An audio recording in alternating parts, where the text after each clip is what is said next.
नमस्ते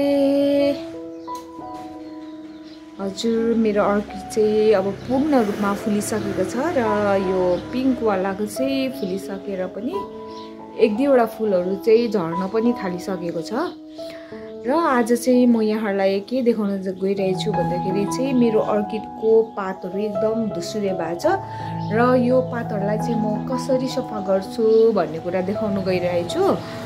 त्यसको लागि चाहिँ म यो लसुन पानीलाई चाहिँ आधी घण्टासम्म मैले भिजाएँ र यो भिजाएर राखेको लसुन पानीमा यो वेट टिस्यु पेपरले चाहिँ म यसरी पातहरू पुछिदिन्छु है। लसुन पानीले चाहिँ अब राम्रो गर्छ, लसुनले चाहिँ होइन इन्फेक्सनहरू दिँदैन भन्छ नि त होइन। अनि त्यही भएर चाहिँ म चाहिँ लसुन पानीले बेला यसो कति मैला आएछ है सफा गर्ने गर्छु यसरी है। अनि त्यसपछि चाहिँ म देखाउँछु अर्को है कुरा पनि होइन।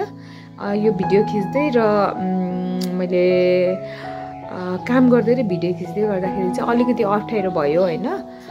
त्यही भएर पहिला म चाहिँ यसरी पहिला सट्टै यसरी मैले देखाएँ होइन, यसरी सफा गर्छु। अनि त्यस पछाडि चाहिँ फेरि म यसलाई कसरी चाहिँ पानी दिन्छु म भनेर यसै भिडियोमा देखाउँछु। यो अर्किड चाहिँ नि अहिले चाहिँ यो चैतको महिना छ, चैत लास्टतिर छ है। एकदम गर्मी छ, सुक्खा हावा छ होइन।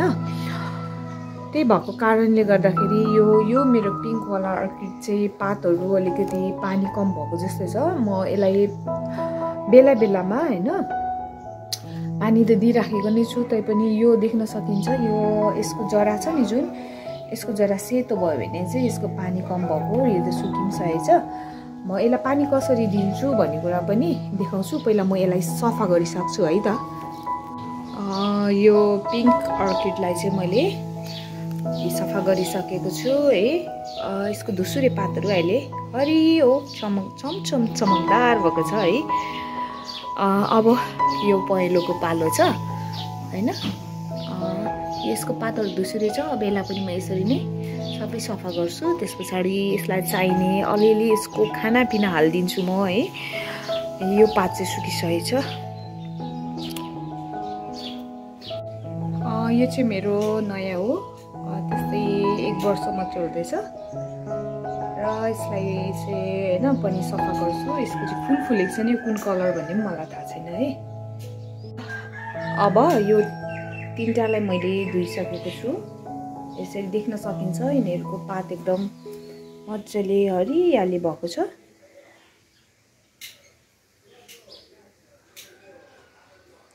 र यसको चाहिँ जुन छ यो पातहरू चाहिँ बुढो भएर, यसको प्रब्लम चाहिँ होइन बुढो भएर यस्तो भएको हो। पुरानो पातहरू चाहिँ अब यो पहेँलो भएर यो झर्छ र यहाँबाट नयाँ फेरि आउँदै जान्छ। यसको समय आएपछि चिन्ता लिनुपर्ने त्यस्तो अवस्था चाहिँ अहिले आइसकेको छैन। सबसे भन्दा जेठो यो हो, माइला यो हो र यो चाहिँ अहिलेको कान्छा हो है। यसको रिपोर्टिङ गर्ने बेला चाहिँ भएको छैन, किनभने फुलिरहेछ। यस्तो राम्रो फुलेको बेलामा चाहिँ म चाहिँ रिपोर्टिङ गर्दिनँ। तैपनि यसको लुज भएको कारणले गर्दाखेरि चाहिँ म यसलाई चाहिँ अलिअलि थपथाप चाहिँ गर्न गइरहेछु। यसको त्यस्तो भइसकेको छ झन् होइन। र मैले चाहिँ के हाल्छु भन्दाखेरि सिम्पल कोइला अनि पुरानो इँटाको टुक्राहरू होइन, अनि पुरानो रुखको बोक्राहरू, म त रफली यस्तै छ। र यो चाहिँ मेरो नरिवलको बोक्रालाई चाहिँ होइन मसिनो टुक्रा पारेर यहाँनिर थपथाप पारिदिन्छु। र त्यति नै हो अहिलेको लागि चाहिँ। यो र फुलेर यो फुल झरिसकेपछि चाहिँ म यसलाई रिपोर्टिङ पनि गर्नेवाला छु। तर अहिलेको लागि चाहिँ यही थपथाप पार्छु है। यसरी यसलाई थपथाप चाहिँ पारिदिइसकेको छु। र अब यो रुखको झेउ चाहिँ अलिअलि चाहिँ म यसलाई साइडमा राखिदिन्छु कि, यसले गर्दाखेरि चाहिँ यो छिट्टै चाहिँ सुक्खा नहोस् भनेर कि। यसले त पानी लामो बेर सोसेर राख्छ नि त, अनि यसको जराहरूलाई चाहिँ पानी पुगिराखोस्, यो गर्मीयाम सुक्खायाममा चाहिँ छिटो सुक्खा नहोस् भन्नको लागि चाहिँ म यो झेउ पनि हालिदिन्छु। नत्र नि यो झेउ चाहिँ भर्खर प्लान्टलाई चाहिँ यो के अरे अर्किडको बच्चाहरूलाई सारेको बेलामा चाहिँ एकदम जरुरी छ। र यो बुढो भइसकेपछि चाहिँ अब यसरी छिटो नसुकोस् भन्नलाई मैले हालिरहेको छु है। यसरी रिपोर्टिङ पनि रिपोर्टिङ होइन, यसलाई यसको खानापिना हाल्दै अब यसलाई पानी कसरी हाल्छु भन्ने देखाउँछु है। यसरी मैले यसलाई चाहिँ यो चौलेनी पानीमा चाहिँ डुबाइदिइसकेको छु र यसलाई चाहिँ म 1 घन्टा जस्तो चाहिँ यसरी नै राख्नेछु। त्यसो गर्दाखेरि भित्रसम्म यसको पानी पुग्छ। र चौलेनी पानी भन्दाखेरि अब हामी नेपालीहरू डेली भात खानेहरूको लागि चाहिँ समस्या भएन। चामल ल्याएर यसकै लागि भिजाउनु पर्छ भन्ने छैन।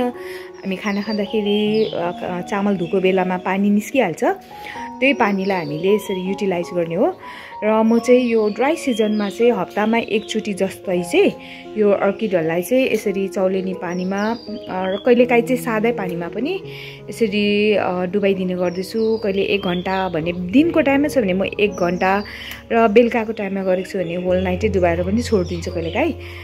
र यहाँनिर यसको जुन छ नि मैले जराहरू सकेसम्म चाहिँ यसलाई पानीभित्र नै डुबाउने कोसिस गरेको छु।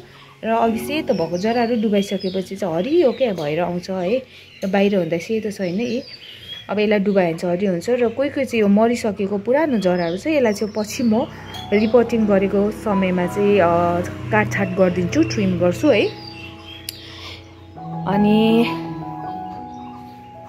यसरी मेरो अर्किड केयरिङ टिप्स भनौँ न, मैले गर्ने अर्किडको लागि ट्रिटमेन्टहरू चाहिँ यही छ।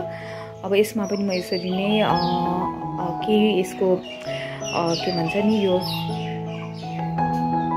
पटिङ मिक्सहरूलाई चाहिँ थपथाप पारिदिन्छु यसलाई पनि अलिअलि। र यसको रिपोर्टिङ गर्ने चाहिँ यो फुल झरिसकेपछि गर्छु। र यो के भन्छ नि फिलोनोप्सिस अर्किडहरूको चाहिँ राम्रो पक्ष भनेको चाहिँ एकदम लामो बेर थाम्छ कि। जस्तै अब हाम्रो लोकल अर्किडहरू हुन्छ नि, जस्तै त्यहाँ देख्न सकिन्छ ग्राउन्ड अर्किड, यो चाहिँ मेरो ग्राउन्ड अर्किड हो। यो पनि फुलेको त निकै नै भइसक्यो, 2-3 हप्ता त भयो होला। तर पनि यो हाम्रो फिलोनोप्सिस अर्किडहरू चाहिँ यो फिलोनोप्सिस अर्किडहरू चाहिँ महिनाको 3 महिनासम्म पनि फुली नै बस्छ क्या। अझै यो मेरो पिङ्कवाला चाहिँ अलिकति होइन हाइब्रिड अर्किडहरू चाहिँ होइन अब लामो लङ लास्टिङ हुन्छ। यो चाहिँ 3 महिना जस्तो पनि बस्छ होइन। तर यो चाहिँ अलिकति छिटो झरे पनि यो पहेँलो चाहिँ लड्तले झर्दैन होइन। यसको चाहिँ यो फुल अलिक सानो पातलो भएर होला अलिकति छिटो झर्छ यो पहिलोभन्दा चाहिँ। त्यही पनि यो चाहिँ एकदम लामो थाम्छ। तर हाम्रो यो लोकल अर्किडहरू चाहिँ नि, जस्तै अब यो ग्राउन्ड अर्किड भयो, यो चाहिँ अलिकति लामो थाम्छ, 2 हप्ता 3 हप्तासम्म फुलिँदै तापनि हाम्रो यो लोकल अर्किडहरू छ कति राम्रो फुल्छ होइन यसरी। तर यो 1 हप्ता पनि अडिँदैन कि, देख्न सकिन्छ यसरी। यो अब नेपालीले चाहिँ वैशाख महिनामा नयाँ वर्षमा फुल्छ भन्छ। नयाँ वर्ष त लागेको छैन, लाग्नु आँटेको छ। मेरो फुल्नु थालिसकेको छ, यो लामो बस्दैन। तर यो सुपारीको रुखमा पनि यसरी छ है, फुल्दाखेरि यो रुखकै झक्कमक्क भएर फुल्छ तर लामो बस्दैन, त्यही हो। र यहाँनिर मेरो 3 किसिमको अर्किडहरू छ। डेन्ड्रोबियम भेराइटीको हो, यो फक्सटेल हो, यो चाहिँ सप्रेन है। यो पनि फुल्नु चाहिँ फुल्छ, अर्को ठाउँ पनि छ यहाँनिर छ। यो पनि फुल्नु चाहिँ थाल्दैछ तर फुलिसकेको छैन है। तर यो कति राम्रो फुल्छ यसरी हेर्न सकिन्छ है, कति राम्रो छ, कति राम्रो फुल्छ तर लामो बस्दैन। मेरो लोकल अर्किड होइन कति दामी छ है, यसरी हेर्न सकिन्छ, बर दामी छ, कस्तो राम्रो छ। यसरी यसलाई नजिकबाट हेर्दाखेरि बिचमा कालो थोप्ला होइन, यसरी पहेँलो कति राम्रो फुलेको छ। यसलाई चाहिँ मैले यसरी गमलामा नै रोपेको छु, यसरी फुलेको छ मजाले। तर यो पनि लामो चाहिँ थाम्दैन, त्यस्तो हप्ता दिनसम्म मात्रै थाम्छ।